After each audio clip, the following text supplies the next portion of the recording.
There in the Durandon Valley, at the base of the mountains through which the yearning brother wandered, the Lord did smite a woman with his blessing. Denna, born of father Jeremin and mother Deborin, was a child with no natural love for her family.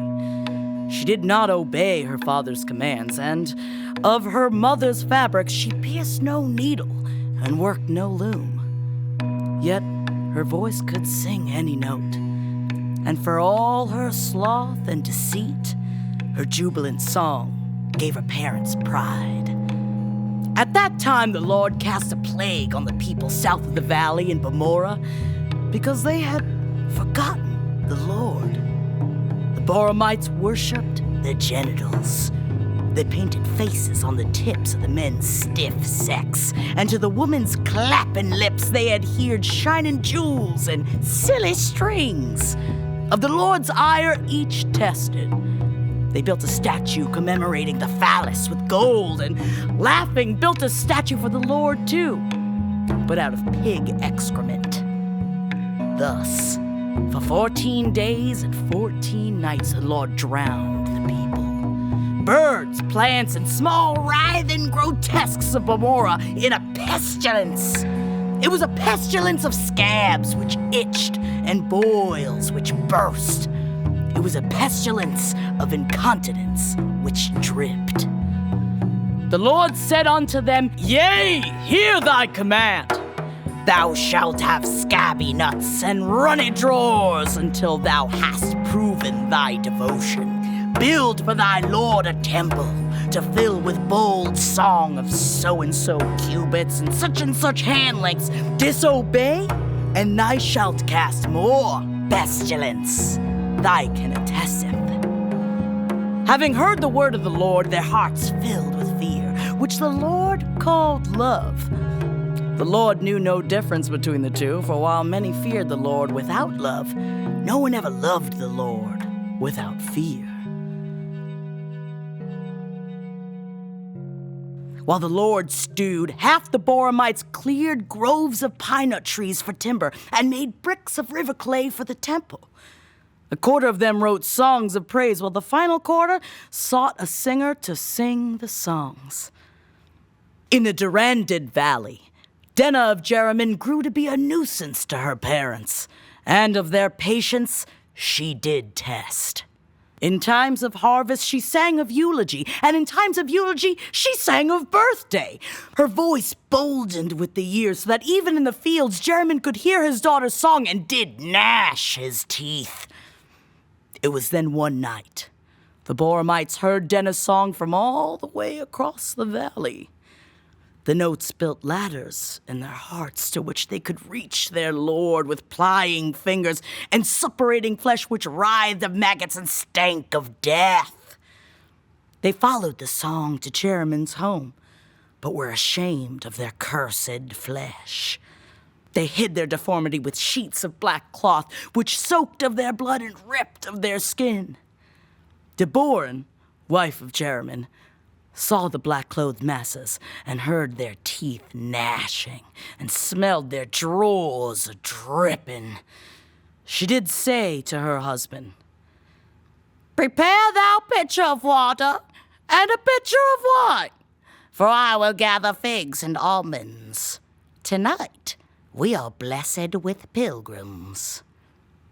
When the travelers from Bamora knocked upon Jeremin's gate, he welcomed them with open arms. It was then the pilgrims told Jeremin of their intention to purchase from him the singer of song. Jeremin fell to his knees and praised the Lord. Blessed am I among fathers, he sang, for today my duty is complete. Denna was woken by Deborin, ignorant of the strangers in her home. She scolded her mother. Who has woken me? Bilious woman, I scorn thee. Deborin, tongue gifted by the Lord, did then tell the daughter of the travelers drawn by her song.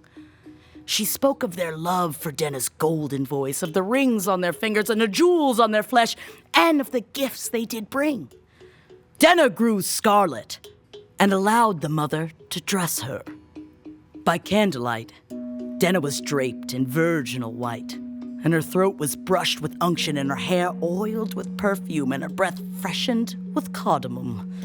In the other room, the father broke bread and thanked the pilgrims. The Boramites paid for the girl with desperate generosity, coins of gold and silver, sheep bloated with fat, casks of wine, jewels to bedazzle, and colorful strings to tie. Jeremy and Deborah rejoiced at their wealth and abandoned their humility right then for luxury. From that day on, Jeremy worked no plow, and Deborah plied no needle. When Denna, however, saw her new owners and their scabs and their drippings and torn skin and wailing mouths and black tongues and malodorous tumors, she screamed, "Ah! No! No! No!" The parents covered their ears to their daughter's final song, counting their blessings as the daughter was caged. Heading south to Bamora, the pilgrims took their prize and cried tears of joy, thinking their trials complete. Through the gaps of her cage, the Boramites prodded Denna with sharp sticks and filthy fingers, smudging her white gown with spots of black blood and crusts of mahogany scab. Though they wished her to sing, she would not. She said to them, "Release me, vile pilferers, and I shall sing a song of praise more resplendent than any alleluia and more truthful than any hymn. Keep me, and I shall never sing again." The Boramites covered their laughing mouths with black fabric, for the pleas of the singer amused them. "There is no release for you," the priestess Callistina said, "until there is a cure for us." Thus, Denna was taken to Bamora against her will, and her cheeks did run with her tears for 14 days and 14 nights of a sleepless journey. Each mile they marched, the land grew more cursed with the Lord's disdain. No birds flew, no trees took root, and the soil was but salt, and the air but smoke. When the pilgrims finally reached their city, filled with scab-ridden decrepits and carnal zealots with their weeping genitals, the scent of their rank bodies and sight of their unruly flesh filled Denna with wailing. Ah! Ah! Ah! The Boramites delivered the singer to a shiny, glorious temple, and the builders did jubilate. Throngs of the tumor-ridden masses gathered in exaltation. The wearied travelers delivered Denna to a stage of polished brass and smoking incense. It was there the priestess pleaded with her. "Please, child, sing a song of praise for our vengeful Lord. Sing of his terrors and sing of his delights." Denna did not sing. Her terror became her, and she produced only wails of lamentation. The priestess fell to her knees, popping scabs off as though bark from a falling tree. She wiped the girl's feet with her hair and muddied the girl's gown with her teeth, imploring, "Please, child, just one song for the Lord. Share the gift he gave you, lest his temper rise." Yet Denna would not sing. The Lord's anger stirred and the temple began to shake. "Child," the priestess cried, "if not for us, sing for your own sake. Sing for your own life. Save yourself so we might all be saved." Yet Denna did nothing except cross her arms, pucker her lips, and to the Lord stick out her tongue. The shaking stopped, and a paralyzing calm fell over the city of sin. The Lord, angered by the display, spoke then to the Boramites, "Cursed art thou who disobeys thy Lord, who betrays his command with albeit momentary disobedience. Thou cowardly ways, seal yon fate." With that, the Lord breathed a pillar of flame, which did terrify and smite. Mothers beheld the awesome might of thy Lord, holding babes which melted to goo. All the dogs caught fire, ran through the markets and nurseries, and did not die until they were cinders in dog shape. Denna crisped in her every inch, except the one upon her throat, which bore the unction, for it was the balm of the Lord. The city, the people, and the singer, each was ash, save for that pebble of throat. The Lord then had thyself a breather. It was a Tuesday evening, and the Lord sat in the patio of heaven. The oily smears of the universe passed under his feet. He shone with the suns of all time and all of space. Yet, even this grandeur did not stop him from accruing stench. He rubbed a hand over his belly. I smell like shit, he sniffed. Thy Lord took a shower. Something he willed quite literally into existence, fitted for his size and scale and extra dimensionality. Shower was one of those rare discoveries of humanity that he actually desired for himself. They could be clever, his flock, when he let them be. With the water rinsing over his taut astral bod, the grease of destruction grew moist between his folds and monumental creases. His cosmic muscles lost their tension. Thy Lord had himself a hearty sigh. He had killed everyone. Again, was it really necessary? They had discovered agriculture this time. In another decade, they'd be smelting too. Of course, it wasn't wrong what he did. It couldn't be. Not as long as he was the one doing it. Still, he chastised. It was certainly wasteful. He wasn't clean enough. He pumped thy Lord's body wash, the spittle of 2 millennia of mewling, hairless creatures he drowned, ground, and topped with a hand pump, and drizzled the goop into a planet-sized sponge.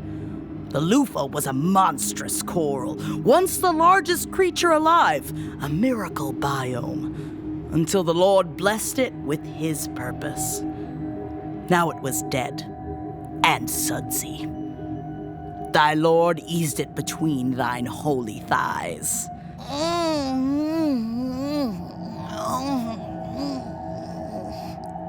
He purred.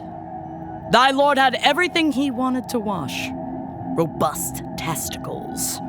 A cat's number of jiggling, milky tits. 8 hunking shafts, 7 tight slits, 6 ovaries, 5 deferens, 4 prostates, and more, if he ever got bored. His calloused hands fondled breasts lathered between healthy scrotums. His every wish was a state of nature. His every preference, a dogma. Thy Lord gazed upon his body in a steamy mirror and tried to get turned on. It wasn't taking. He began to cry. Fuck me, he said to himself. Speaking to yourself, another human invention he appropriated. He could never know their struggles. He could never know the burden of his fickle whims. He could never know what it was like to please him. Though he could guess it wasn't easy.